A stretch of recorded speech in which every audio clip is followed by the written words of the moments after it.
Welcome to Fails on the Trails.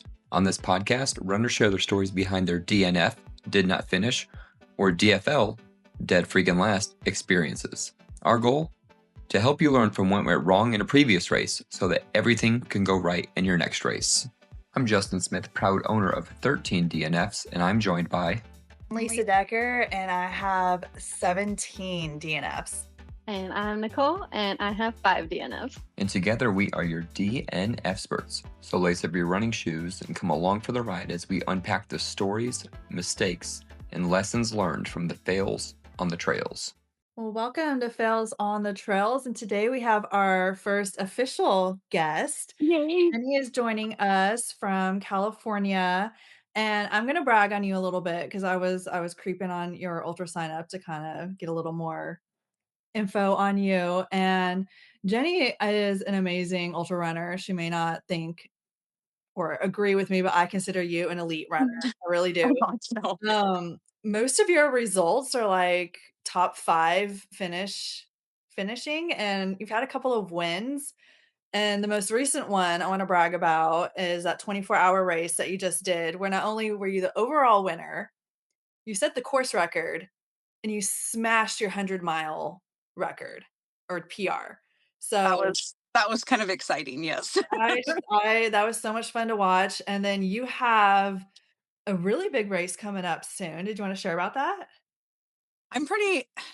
Well, we've talked about this. Yeah. I'm feeling a little bit of an imposter syndrome signing up for a race that is like notoriously pro, I guess. You know what I mean? Looking at the list who I'm running against, I'm like, yeah, I don't belong here. But I am excited though to run with them, not against them. I know that 2 of them are going after world records, and I don't know, maybe if I'd started this earlier, I could have tried that, but I don't think I have a sub 13-hour race in me. So yeah. Is this Jackalope Jam? Jam? No, it is the USATF in Vegas. Yeah, the 100-mile road championships. So it's right alongside with Jackpot. Yeah. But the real Jackpot is like the next day on Saturday, and the one that we're doing is on Friday. So yeah. Well, I look forward to watching it and following along. You'll do great. And it's going to be live streamed, which makes me even more nervous because it's not just people following my little dot. They're going to get to see all the suffering faces and all the stuff that goes along with it on a 1.17 mile loop. So it's like, there she is. There she is. Oh, there she is again. I'm going to be screen recording you the whole time. Yeah. So aside from that, what do you do besides running? Do you do anything besides ultra running? Not anymore. I was a stay-at-home mom for about 25 years. So, and now my kids are grown and my husband travels building transmission power lines. And so I travel with him now. So we're just basically gypsies. We just travel everywhere. And I used to race where we were, and now I'm starting to branch out more and like race other places too, like where I want to race instead of just the state I'm in. So yeah. Awesome. And how long have you been running? I actually found I found my first race shirt the other day as I was going through stuff. Trying to see what that is. The Edge of Hell. Okay. So when I lived in Idaho, we lived near Hell's Canyon. And so that's why it's called the Edge of Hell, is because it was in the midst of Hell's Canyon. And my sister actually texted me or maybe emailed me. I don't think we had cell phones, back in 2014, back so long ago. And she said, hey, I'm going to be doing this race. Do you want to do it with me? I was zero training. I was huge in the beach body scene. So, flying around like a Spider-Man on crack, that was the extent of my training. And she said, do you want to do this with me? I said, sure. And she said, well, we can do a 4-mile or an 8-mile. And I'm like, duh, 8-mile. We're not pussies, right? I mean, we're not trained. So let's just jump into the longest distance. course. 8 miles was so scary to me at that point. And we did it and it went pretty well. And I was like, okay, maybe this is my thing. Maybe I could be good at this. And it was pretty hit and miss for a while because the kids were sole focus of everything. But I was racing like maybe once a year and until they graduated and were out on their own. And now I'm like, give me all the races. Let's see if I can run myself into the ground. And at what point did you jump from like the 8 mile to like doing your first ultra marathon? So I had done a handful of 5Ks. The 8 mile was the first one, a handful of 5Ks and 2 half marathons. And I started, me and 2 other gentlemen started a cross country team at the high school that my kids were going to be in. They weren't in high school quite yet. And we were volunteer coaches. We were not school funded. The school didn't recognize us for a couple of years. And so we were just volunteer coaches and we'd haul the kids around in our own rigs and borrowed the track uniforms from the track team. And they used to complain about, our 2, 3, 5 mile runs. And I was like, I just want to show them that you can really do hard things. And so I signed up for a race called Mount Misery. That was fun. right. It was about 100K. And up until then, the longest I had ever ran was a half marathon. Like even in training, I hadn't went over that. And so I signed up for that. It was predominantly run as a relay, like a tag team relay type thing. And I decided I wanted to do it by myself just to basically show the kids that hard things can be done.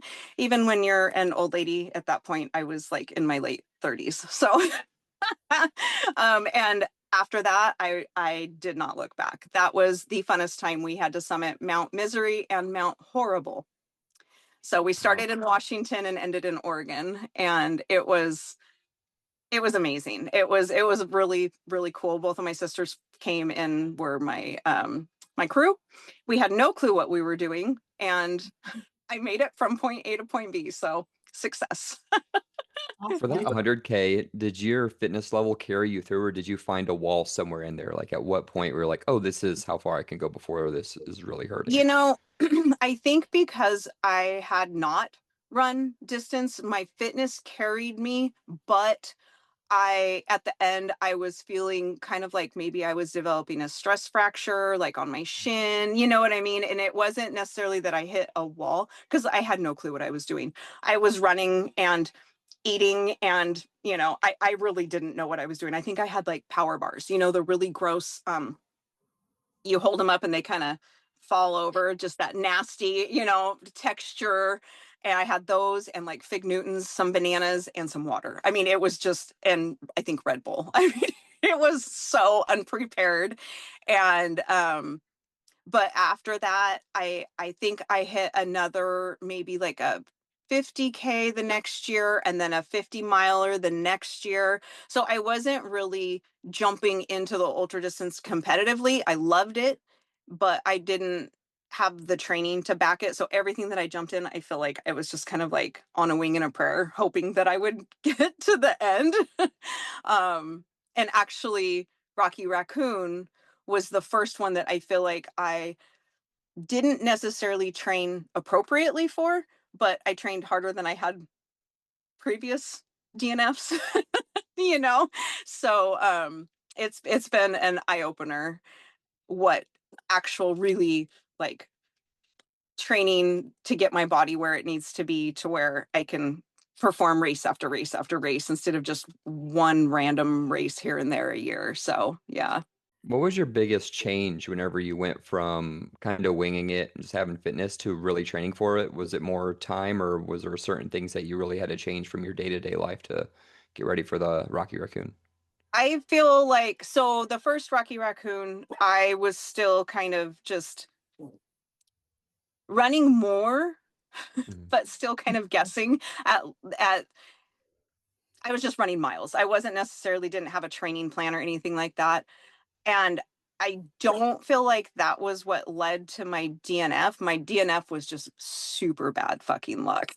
It was, I don't know if you know the backstory on that at all, and we can get into that, but that was really bad luck.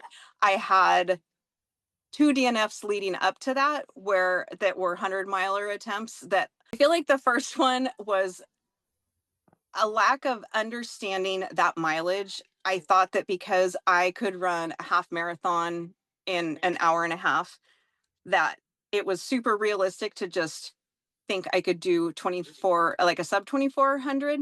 Because in my mind, if I could run a half marathon at a 7-minute pace, then I should be able to manage a 14-minute pace for 100 miles, right? But what I didn't realize was that all the adaptation that my body needed to go through to be able to carry me for those 100 miles. And I ended up rolling my ankle a lot and creating what I suspect was a stress fracture. I don't know because I just went along with it. And when I took my shoe off, my foot swelled and I couldn't get my shoe back on, and it was extremely painful. So I'm guessing that that's what it was. So that was my first DNF. My second one was just after COVID, and I luckily came down. I was trying the same race again, thinking I was going to have redemption. Not so much. I got the flu in the middle of it, and of course, being COVID, they're like, you can't be here and be sick, because everybody is thinking now I have COVID. I think it was just the flu. And then my third DNF was Rocky Raccoon. So I was still trying to come back and like have my redemption run, and I was doing better with training, but I still don't think I was appropriately trained, And up to knowing what I know now. this point, had you completed 100-miler yet, or every attempt hadn't happened? Okay. Every attempt was, I made it to like 45 miles and then hurt my foot, and then 45 miles and started puking, and I actually had like a really bad fever. And so I get why they didn't want me there. I understand. I understand, but I was still sad. And then so that third attempt was Rocky Raccoon in 2023. And that's where it went bad. That was a bad DNF. Yes, and I want to hear about this one because it's coming up this weekend, and so I need to hear the Okay. Okay. Take us to the So, starting line of this race. How did everything start, or did things start going wrong before the race even started? Beautiful. It could not have been better weather. And I am the good little ultra runner that whatever race it is that I'm looking at, I go onto YouTube, because where else do you research races but YouTube, right? So I went and was researching Rocky Raccoon, and Nick Bear has a video of him doing it in like 18 something. And this is okay, foreshadowing bad right here. Like in his race, he comes back from the first loop and he says, man, I rolled my ankle bad. And he says, I laid there and I moved it. And then he came back and he had them tape it up with like athletic tape, not KT tape, but something that had some structure.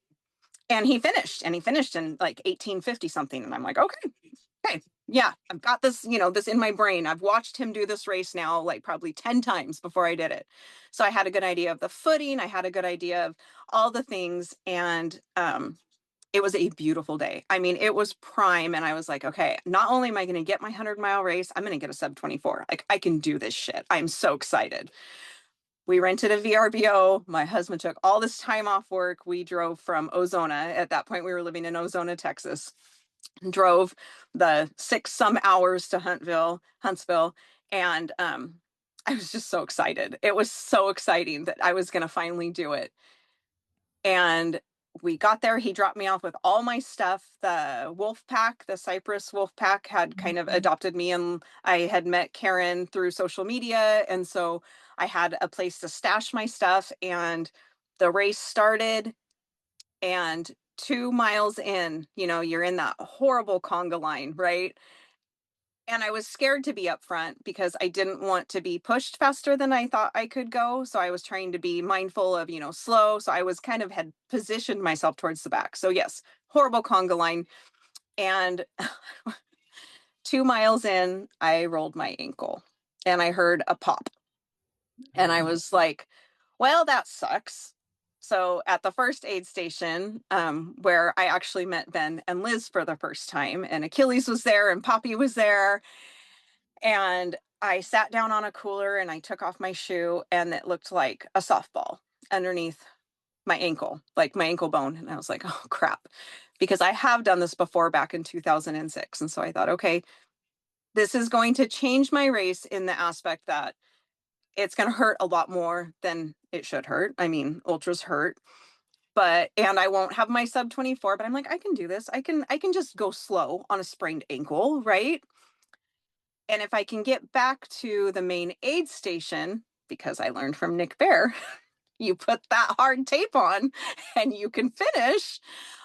So I kept running on it and ran back to that main aid station. And when they took off my shoe and my sock, the medic lady there, who is an actual like medically trained, not just, a volunteer, and she looked at me and she said, what do you want me to do here? And I'm like, well, tape it up. I got to keep going.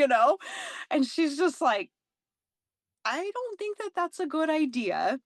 But she did. I convinced her to tape me. And she said, but if you start like slapping the ground with your foot, which I had already been doing for the last 18 miles because I couldn't control my foot. She said, then that's bad. And she said, you're looking at potentially not just surgery, but maybe even injuring yourself to the point to where you will not run again if you do enough damage.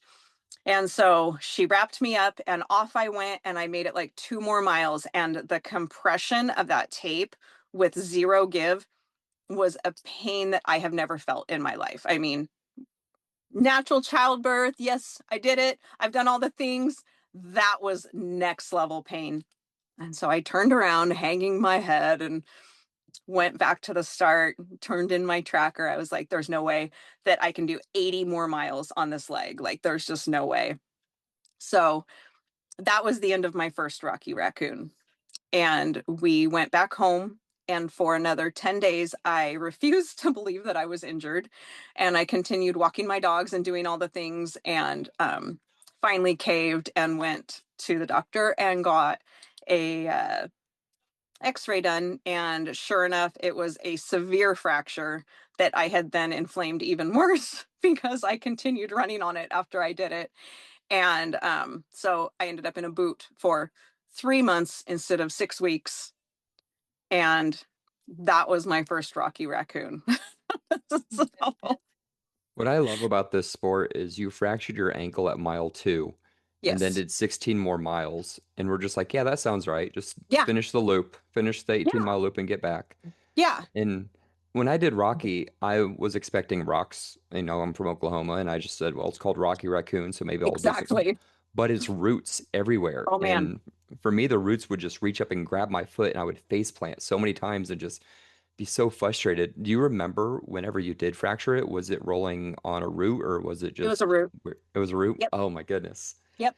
I hit the edge of the root just wrong, and I rolled to the outside, and I heard it. And actually the guy behind me heard it too. And he was like, was that your ankle? And I'm like, yep, it sure was.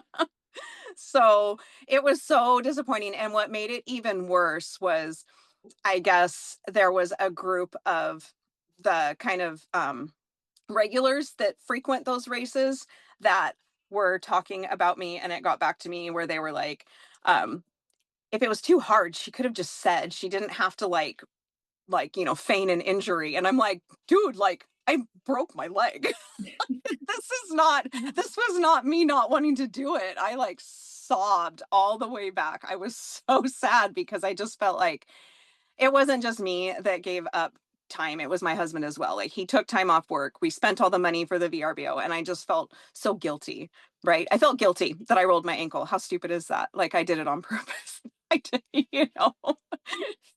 But And that then I doctor's tried. visit, that So doctor's visit had to make you feel a little validated at least, because usually when we DNF, it's like we could have kept going, but in the moment we just weren't strong enough. But I think yours is validated. Definitely. well, it was validated, and I'm glad that I didn't keep running on it because I did want to. And I think had the pain been a tiny bit less, I would have kept pushing. That was next level. That pain was next level. I did try to, so I went to an orthopedic surgeon in San Angelo is where I first went, and got a regular x-ray. And then the doctor was like, no, he said, I don't want to mess with this because I know that you have goals. Like you want to keep, getting faster, running, doing all these things. Cause that was just the beginning of my 100-mile career 2 years ago, right? So long ago, I guess 3 years ago. But I tried to convince the orthopedic surgeon to let me do the crazy desert race, because that was my plan, was to run Rocky and then to come back and do the crazy desert race in San Angelo because it was 100K. And I tried to convince him to let me do it on crutches, and he's like, no, like, we're not talking about this. No, you're not doing that. Which is valid. I ran it the next year after I ran Rocky the next year. And yeah, I couldn't have been navigating some of that course on crutches. It wouldn't have worked. But I And the wanted to. armpit chafing. The armpit chafing from the crutches would probably be terrible too. That's where I It think. it might have been, yeah, very valid point. It might have been. I didn't think about that. Leading into Rocky, were you doing a lot of running on trails, training Mm-mm. trails? Do you think No, that's something you could have done differently to maybe prep your I ankles and joints? absolutely. I was doing everything on treadmills. We had just moved to Texas. I am a very nervous runner. I've had a lot of dog attacks. I've also been stalked a couple of times, to where I had to get like police involved. And so I'm nervous, especially by myself. And when I roll up in a new town where we travel as much as we do every year, I'm finding a new town and having to find my way and my new paths and where I'm safe. And so I did spend almost all of my training in the gym on a treadmill. And I definitely feel like if I had been running trails, would I have still rolled my ankle? Maybe, but maybe I would have had like stronger, like ligaments and tendons that would have kept it from actually snapping. Maybe it just would have been a bad sprain. I don't, yeah, absolutely. So that is also a big part of why I kind of have adopted some of the road races recently. Is I'm so tired of fighting not being able to train for like specificity, if that's how you pronounce that word. You know what I mean? Just like making sure that I'm getting the vert, and I can run up and down a hill, but if it's not rooted or rocky, I don't feel like I'm really giving myself all the adaptation that I probably need. So, but my heart is in the mountains. I will say that. I do love mountain races. I So, was stalking our ultra sign up and we were at Bucklemania together. were we really? Yes, and I was trying to see if but see, I was injured, so I walked 100 miles. So you're probably just lapping me over and over. Okay.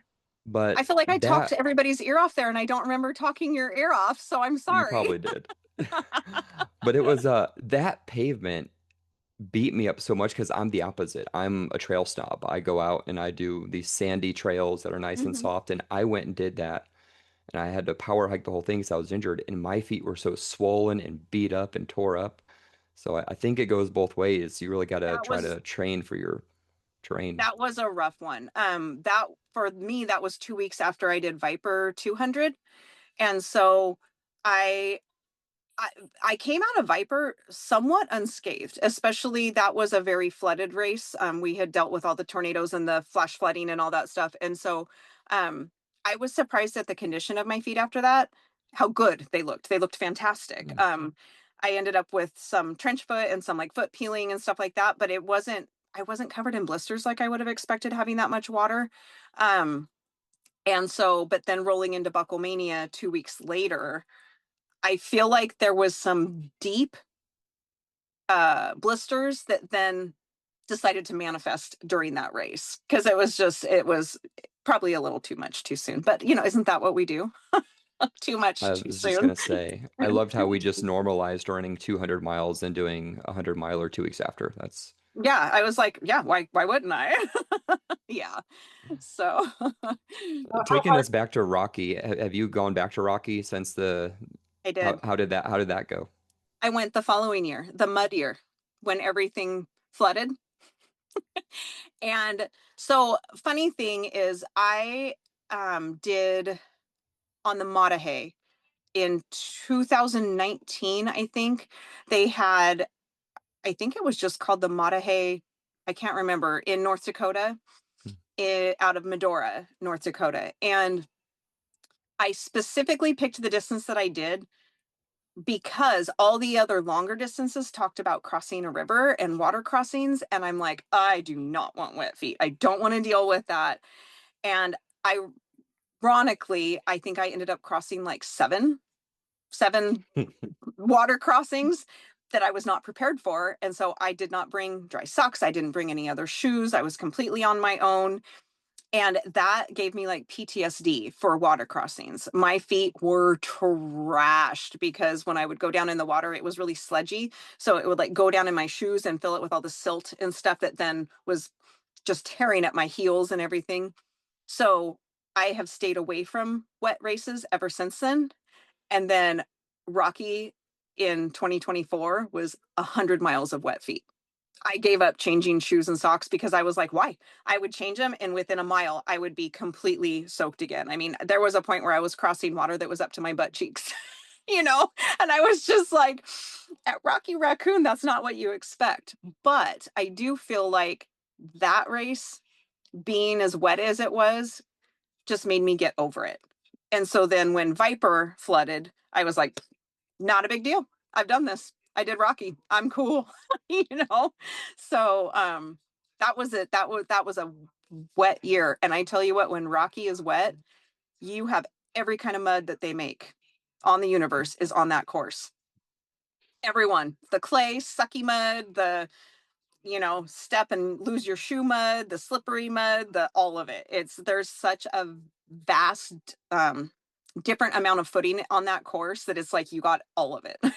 And it was crazy. Is there anything that was runnable out there, or did you pretty much just have to power hike and find your way through the mud? I tried to run on the places that were drier, that were a little bit flat. I feel like that was only my second 100 miler. And so I didn't know how to navigate it. I was still just kind of like finding my way, I guess. I think I could have ran a lot more than what I did.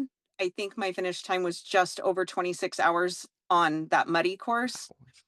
But I think it could have been so much better, but I got in my head a little bit about just how hard it was, slipping in the mud and stuff like that. And then I lost my tracker for like over a loop. It had fallen off in the mud and somebody found it. And so then of course I spiraled thinking, no, I'm in a DNF. They're not going to know, I was panicking. I saw PJ on course as I was crying. He's like, it's fine. Just tell him what happened. And I was okay, but, I think it was a lot more runnable than what I thought it was. I think I just got in my head about the water. So yeah.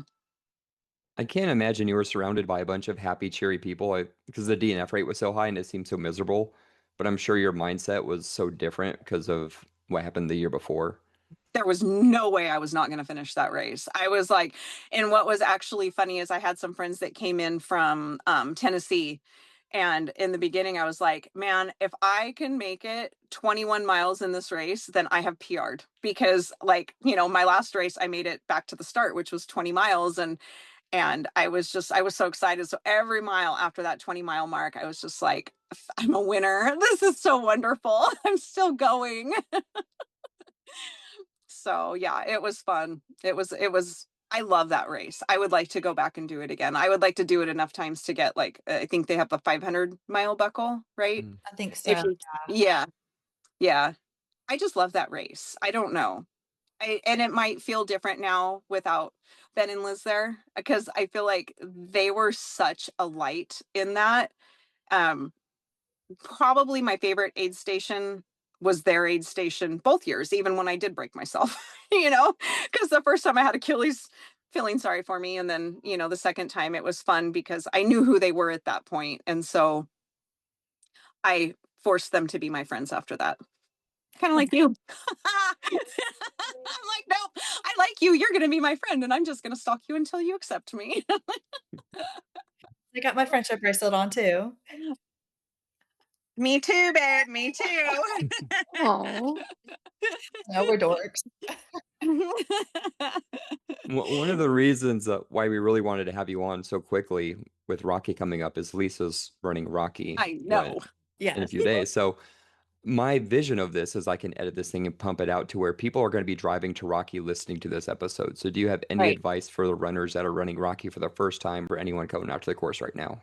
I think for me starting that race over again, there was a lot of fear, obviously, because I don't care if I get hurt. I don't care if I have pain, but I don't want to be forced to stop running. So for me, like that's where the fear of injury comes. It's not, I can deal with injuries, I can deal with the pain. I just didn't want to get hurt and not be able to run. So in the beginning, my mindset was to be cautious on the routes, I guess, you know what I mean? And not get so caught up with like that front pack mentality where, you know, everybody takes off and everybody's got all this energy. And I feel like maybe had I taken that beginning part a little slower when it was so congested, I probably wouldn't have gotten hurt because I was trying to navigate, you know, through people or next to people and not bump into people. And that was kind of a newbie mistake, I feel like, on my part, just trying to be. I had that 24-hour thing in my head really hard. And I think that everybody that goes into hundreds, that's always, it seems to just be the thing. The goal is everybody talks about sub 24, sub 24. And I think um, just getting the experience under your belt, if you can do a sub 24, awesome. I did not realize, I think I didn't respect it enough in the beginning. And I just thought I could just pump it out, you know, because it doesn't sound that hard on paper if you pencil it out, but you're not, until you run 100 miles and get to like mile, it seems like 70 is just a mind fuck because you're tired and you've gone so far, but you're also still have 30 miles to go. You still have like a 50K to go. And so that's where it gets really hard.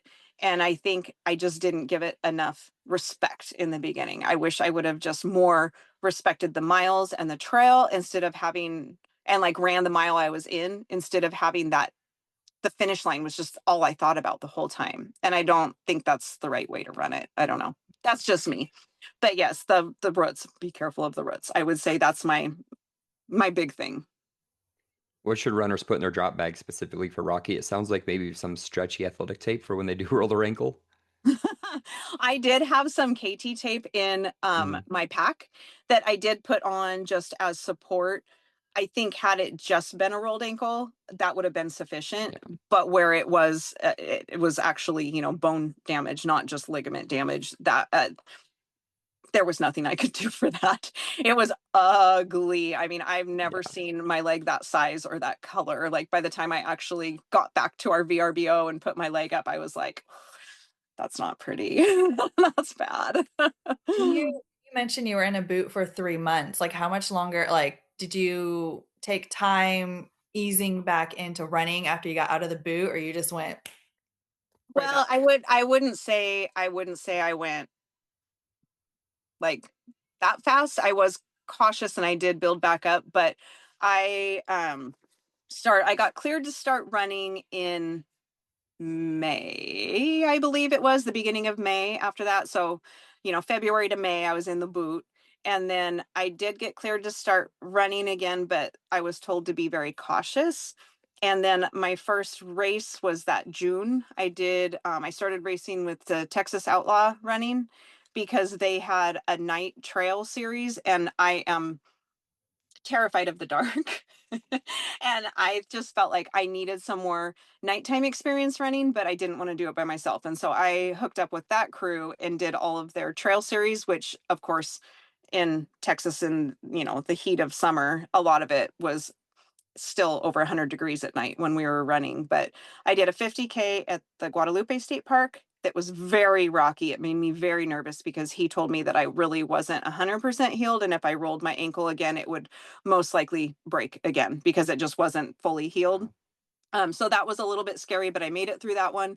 And then I did Noche with them in Junction, Texas. That was a 40 miler in July. And had an epic wipeout at that one and ended up I fell. I tripped and fell. Didn't break anything, but power hiked a lot of that one after that. So, and then after that was where I started going again, and my first actual 100 was at, where was it? It was in Arizona. The Party in the Desert. Yes, thank Javelina, you. yes. I had Jackalope stuck in my brain. I'm like, that's not right, Jenny. Come on. There's J ones out there. Yes. So yeah, Javelina did end up being my first 100, and then the following February was when I went back and did Rocky. So I love that So that race. was 3 DNFs going into Javelina? Yes, 3 DNFs going into Javelina. Yep. And then Wow. I racked up one more at lovely Habanero because I was at the end of radiation. I had breast cancer, and I was on my 5th week, end of my 5th week. And I was like, "Oh, I can go do this. Why can't I go do this?" And so I showed up, and yeah, all of the radiated areas of my body, the skin left very quickly, and it was very painful. And so I did not make it far in that one. I think like a 50K, and I was like, I'm done. It's because I still had a whole week of radiation left after that. So yeah, that was not good. But so that one, and then I do have one more DNF that they didn't post, and it was Angel's Crest this last year, and that was a DNF as well. Before we jump into that, take me to Javelina because that's like 4 DNFs in a row, which are way more validated than our DNFs by the sounds of it.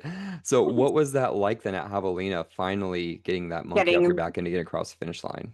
um it I was scared a lot of it because I was so scared of hurting my ankle again. And there is super runnable sections of that race. That race is so fun when it is smooth and flowy. I mean, it is so smooth and flowy. And then the rocky parts, I'm just not good on rocks. I think after getting hurt, I'm not good anyways. I'm clumsy, like just in my nature. I can trip and fall on a flat surface. So then you add rocks to the mix, and it's hard for me. But um, it was it was amazing. And when I came into the finish line, um, the sun had just come up. I think I ended up just over 25 hours at Javelina. And a lot of that was fear through the night. I was just scared I was going to get hurt. And so I was just scared to push myself basically. But um, when I came into that, that is such a loud, excited crowd. I mean, it is amazing all through the night. It didn't matter what time we were coming through on our laps. It is loud. There's music. There's not just at the finish line, but the whole, have you seen the chute that you run into for Javelina?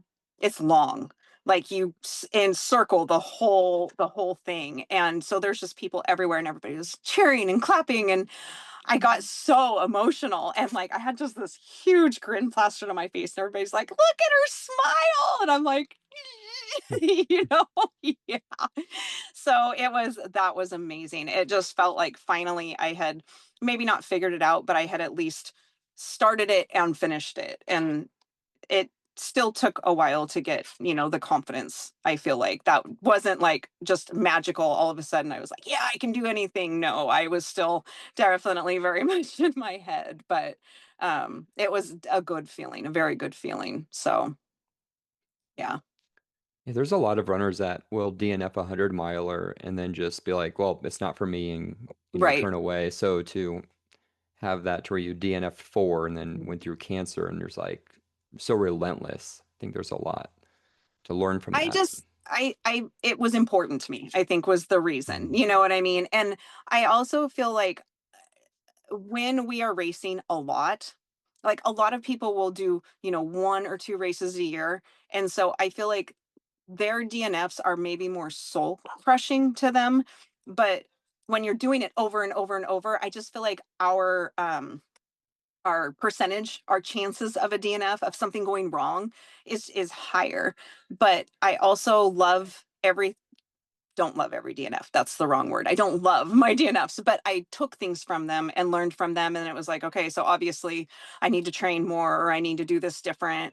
And then even like at Angel's Crest, this last year, granted, I got in 3 weeks before the race, and that is a massive altitude race, massive climbing. And I came from living in Texas, training on flat, to now I'm living in the Mojave Desert, training on flat. So I mean, I had no business saying yes to that invitation, but I wanted to. So I did. I was solo. and I didn't want to do drop bags. I feel like so much of my poor decisions went into that DNF. I was packing like 20 pounds the whole time because I didn't want to do drop bags. So I had everything on my back. I had no support. With that race, you have to designate when you first sign up if you're going to be crewed or solo. And I had signed up as solo, and it was hot. I was not acclimated, and I was racing way too hard in the beginning. And I didn't think I was racing that hard in the beginning, and I didn't realize how hot it was. It didn't feel that hot to me, but it was hot. And by the time I hit about mile 50, I was not only vomiting, but I was like on the verge of like rhabdo. I was like Wow. super dark urine. I was dizzy. I was blur, like my vision was blurry. And it was a reroute. It wasn't from Wrightwood to Altadena because of all the fires. So it was, you went out and then you came back and you ended up back at Wrightwood. So it actually made it even more climbing, because typically you peak over Baden Powell and then, you know, you end up down in Altadena. But this, you turned around and you went back up over Baden Powell. And it was not, for some people, it probably wasn't sketchy. For me, it was. I have really bad vertigo issues. I have hearing loss from birth, and it makes my equilibrium weird. And some of those trails were so narrow, but they weren't just narrow. It was, if I had fallen, it would have been like a body recovery. You know what I mean? And for some people that don't have a fear of heights and that can just run down a trail without it feeling like it's moving on them, it's beautiful. And like the course itself was gorgeous and so runnable. I mean, there was definitely a lot of hiking when it was steep, but I wasn't tripping over rocks. I mean, the ground was beautiful. It was smooth. It was just narrow and steep. And all I kept thinking was, if I get back up on the spine again in the middle of the night and I'm already dizzy, and then, you know what I mean? It was just, and the volunteers were like, this is sketchy. Like, we just don't think that you should. And I was like, noted. I am good with this. You know what I mean? I want to live to run another day. So yeah. Smart choice. Was there anything you could have done differently? Because you said like the dehydration and rhabdo. I know whenever I had that, I just wasn't taking in enough salt and definitely wasn't drinking enough. What things could you have done Absolutely. differently? I think what I should have done is had drop bags so that I wasn't packing as much weight. That was my number one, because I was making it so much harder on myself than it needed to be. Number two, I needed to slow my ass down. I was trying to be too competitive too early in the race. I was really caught up with what it was. And it, I think that it would have been hard no matter what. I think I still would have had my equilibrium issues, but had I not gotten to that point of dehydration, I probably could have made the return trip and not have, I just felt like it was dangerous because of where I was with being dizzy and stuff. Those trails are, you need to respect them. You know, I mean, they're fine, but you just need to be respectful of the mountain. And I felt like I was setting myself up to need to be rescued or, you know, something like that. And I was like, this is just not smart, not smart. Yeah. So What yeah. does a drop bag look like for you? Like, do you do element? What kind of food or salt do you take in? So I have only done a drop bag one time. Actually. Wow, you've ran a lot. I guess when you're I that fast, you don't need at, one. no, that has nothing to do with it. It is because I'm like I'm just like, I just wing it. You know, I'm like, I trust the aid stations, and I have kind of an iron gut. And so I don't worry about food. I'm just, whatever they have, I'm like, cool, thank you for feeding me, you know.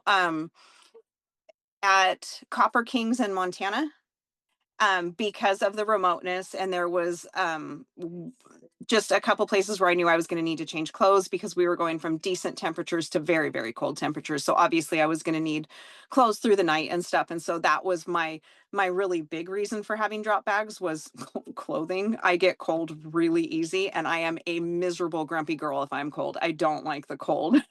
So that was my drop bags.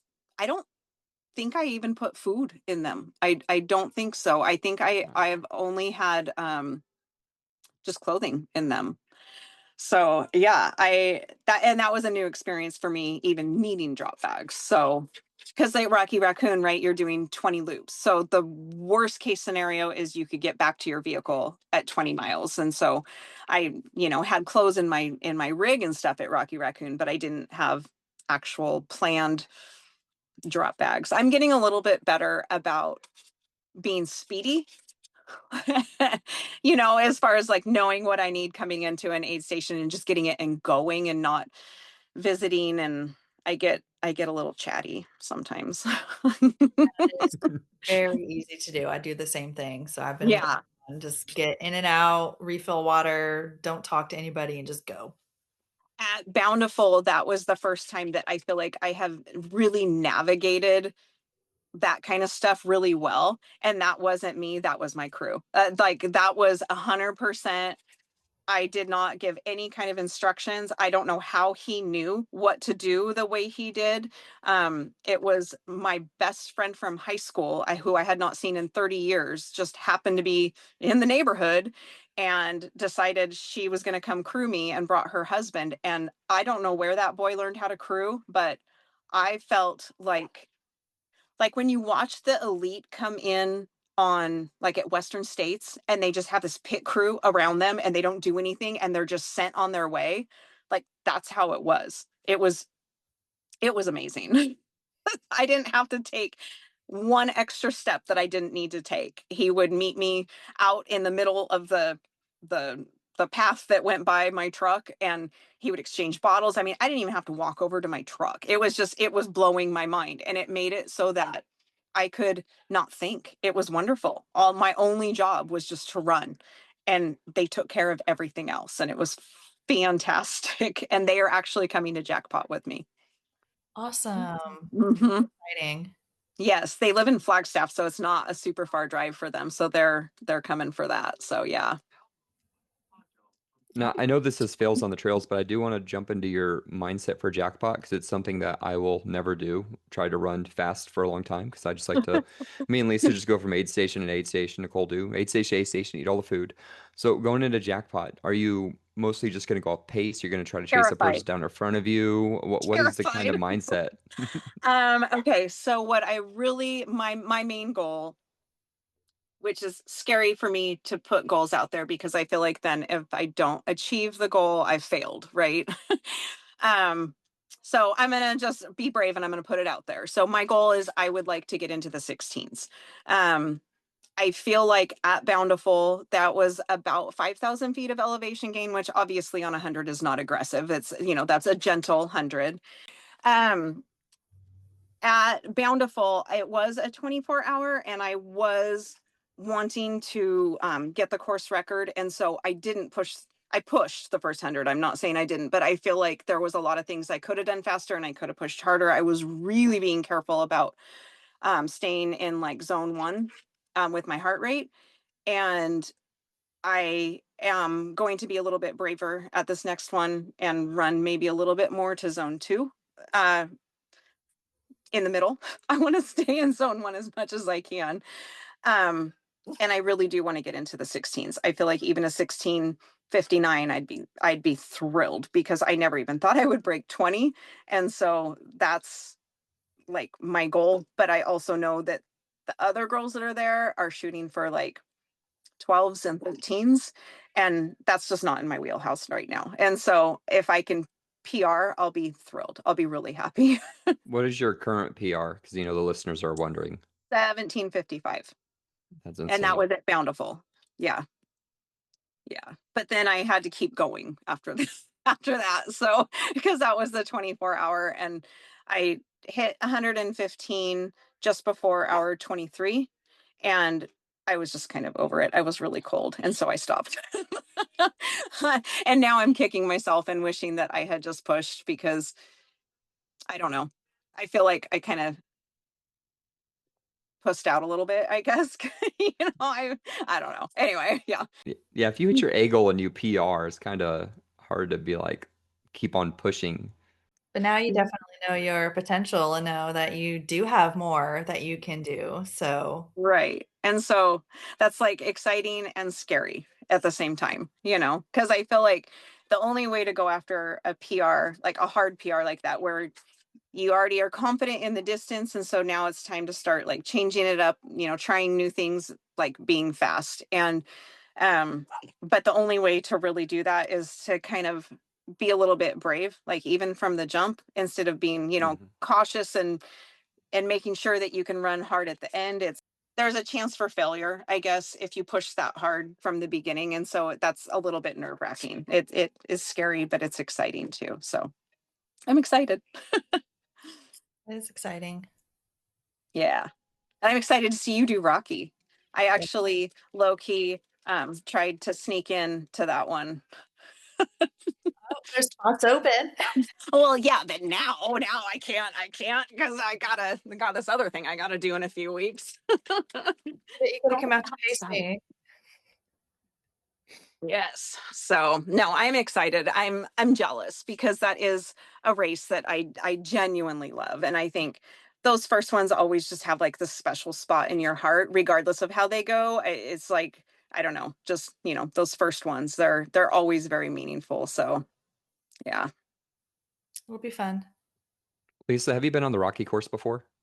I have. I've been out to Huntsville State Park and I've been kind of kicking myself a little bit because on my random days off, like my random like Tuesday off, I'm like, I'm gonna go up there and I'm gonna go do a long, and then it's over an hour and I don't like the area, like the 45. I hate 45 to drive out there, but I mean it's a beautiful park.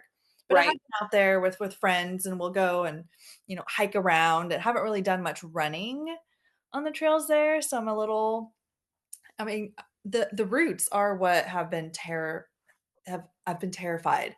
Like I've done a lot of hard, dumb But I races. feel like you've done Bandera though. I have done bandit, but those are rocks. I don't know. I'm a tripping hazard. I'm like you, girl. I'm a tripping hazard.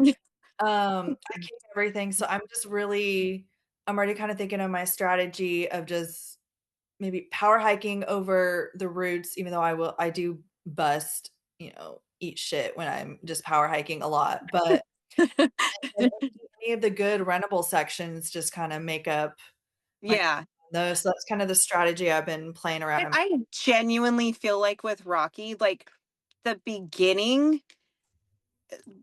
like you come out of the park and you cross the road and you start up this little trail, and I feel like that part to the first aid station, and then um where's the second part? There's a second part that there's some roots, but like the rooty sections are rooty, but it's not the whole thing, you know Yeah. what I mean? And so I feel like it's totally feasible to think I'm going to be cautious over the roots and then make it up in other places, you know what I mean? So I think that's It's going to yeah. be my strategy going in for sure. So There's a All right. really fun group of people that actually live right there, like right there on the course. And I feel like it's after you leave the first aid station okay. and you head back, you kind of like go to the aid station. It's almost like a little out and back. And then you go up this one hill area, and I might be remembering it wrong, but there is a group of people that will be out there almost all night long, and they'll have like a campfire going, and it's just random out in the middle of the woods, and you're running, and all of a sudden these people are like cheering for you, and it is such a pick me up. It was my favorite part about the race because it was just random. You don't expect it, these people just in the middle of the woods, and so that was really cool. That'll be Really fun. for sure. Yeah. Yeah. I would think I'm hallucinating if I saw that in the middle of everything. There's no way there's just people out here not at an aid station cheering me on. And then And Lisa, that's again, what's so, do you hallucinate much when you oh yeah, race? Do you? every route is a snake.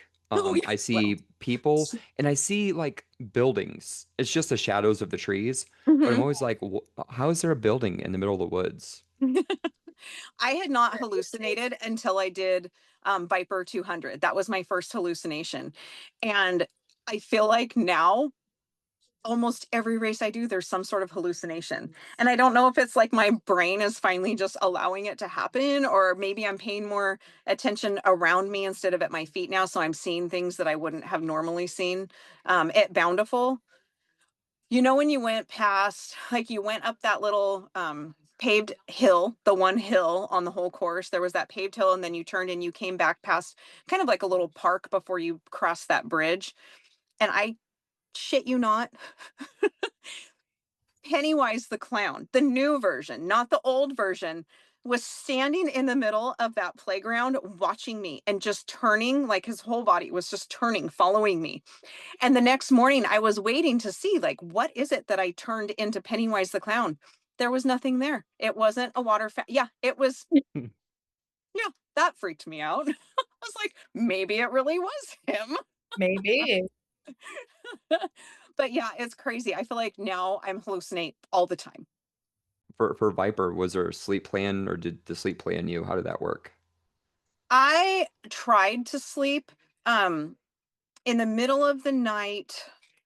Oh gosh, I don't know what mile I was at, but when I get cold, I'm just miserable. And the sleep tent wasn't heated, and it was the middle of the night, and I had already been through all the water and stuff. And so I just felt like I was damp, even though I had put dry clothes on, just to my core, I felt damp.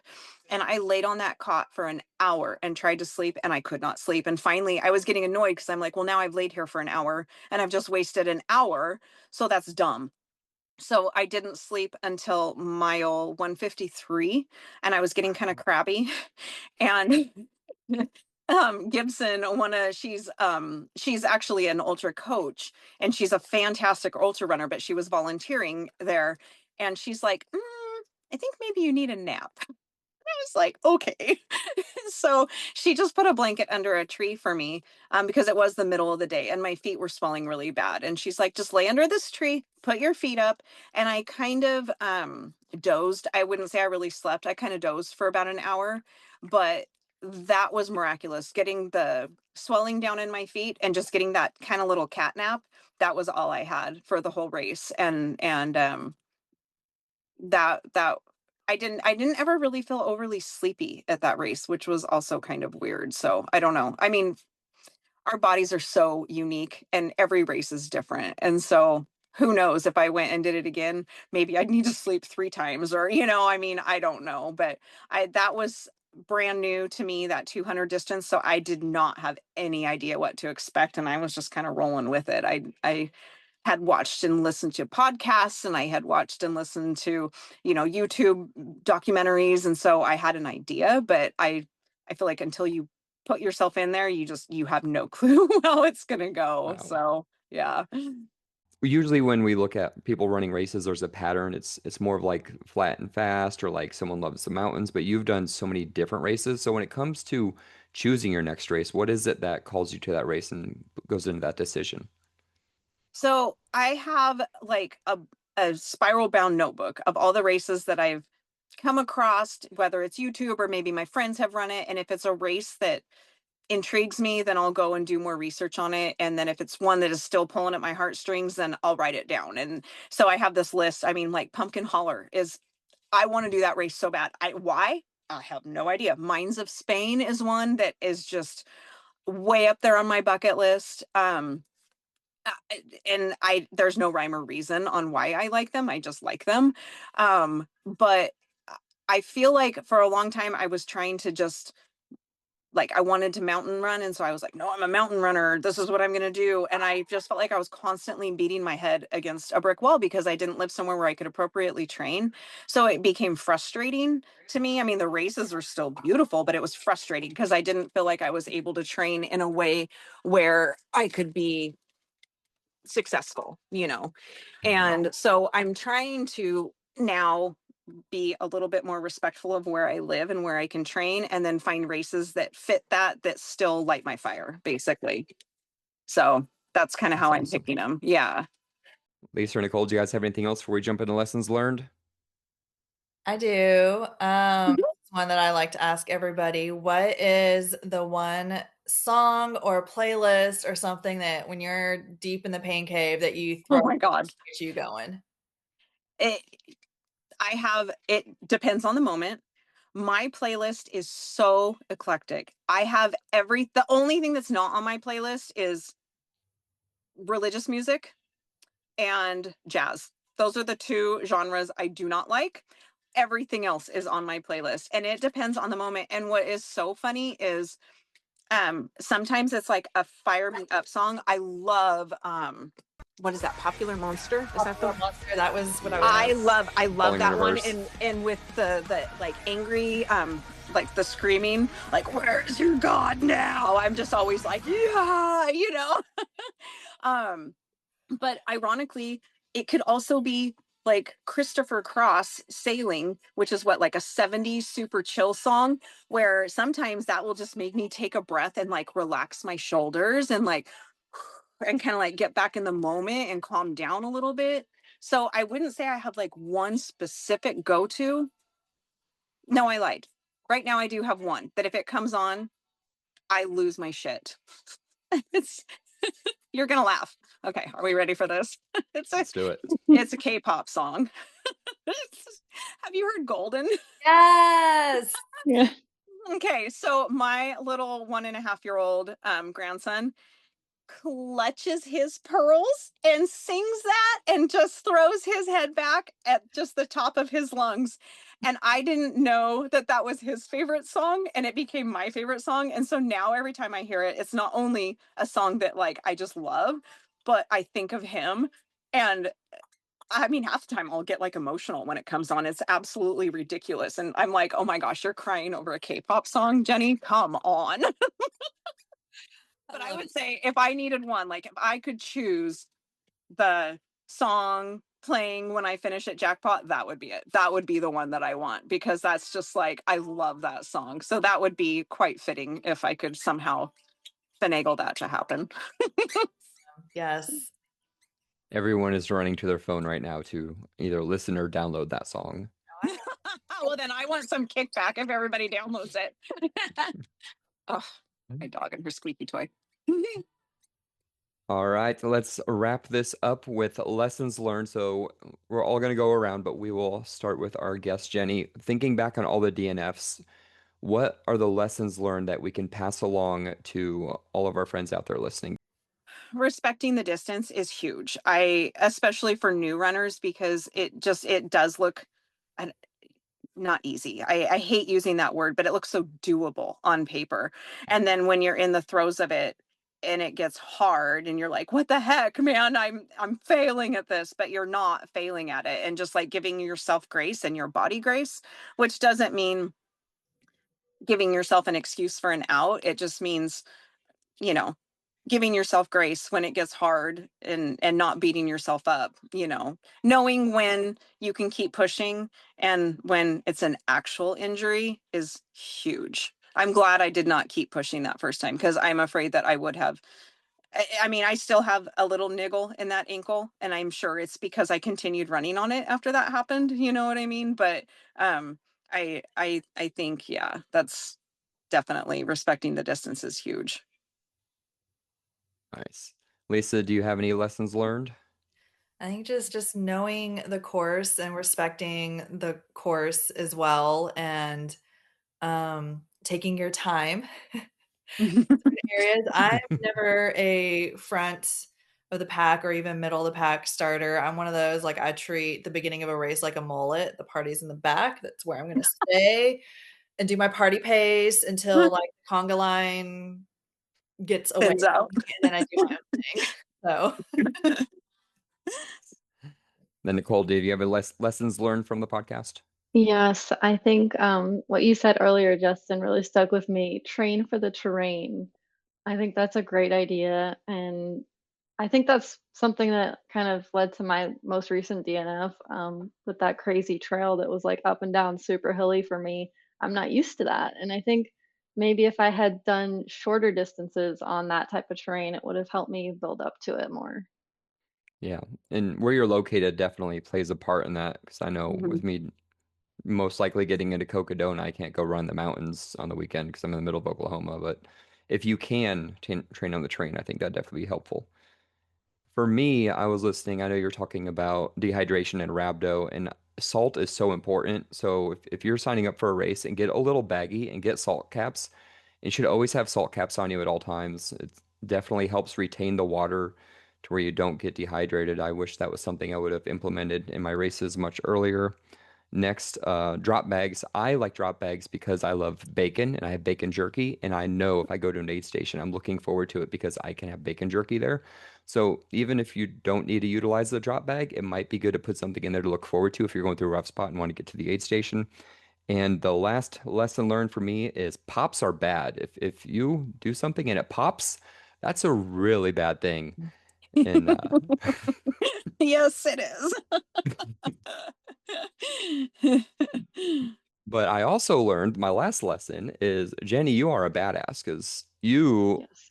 went 16 miles on a broken ankle, tried a 100 miler after cancer, and so relentless. So many people see failure as a way to, as almost a reason not to try again. And that just doesn't seem to be in your vocabulary. So, I think if it's important enough to you, you'll find a way. You know what I mean? And I think that that's a lot of people feel like they have to have this why, right? For why they run. But then if you don't love running on the backside of it, when that why disappears, it's like, then what's left to carry you? You know what I mean? If it's not something that really just ignites your soul, why would you punish yourself? Why would you punish your, you know what I, because it's hard. I don't care what the pace. I feel like 100 miles is 100 miles, you know what I mean? And it's whether you're climbing a mountain or whether it's pounding the crap out of your legs on a road. I mean, every distance on different terrain has its challenges, and it just, I don't know. It's fun to do hard things. And I honestly, the people that I have met, Lisa, no, I just feel like the people that I have met along the way have given me this sense of belonging that I think I wanted my whole life. I never really felt like I had like this group where I just belonged. And there's something about the trail community that it's just like, hey, just come sit with us, come be with us. You know what I mean? There's just not that, I don't know. It just feels very inclusive, I guess. And so that's what I love about it. So anybody, I mean, I try and get everybody. I'm like, you just at least one. You just got to try one because it's so magical, you know? So yeah, yes, no, it's a pretty amazing sport, and the people definitely make it what it is, I feel like. So yeah. 100%. absolutely. Agree. That is a beautiful way to wrap it up. So thank you everyone for tuning in to Fails on the Trails. If you want to share your fails from the trails, send us a email at failsonthetrails@gmail.com. Or as Lisa said, slide in the DMs. And if you're heading out to Rocky Raccoon, watch out for the roots and say hello to Lisa.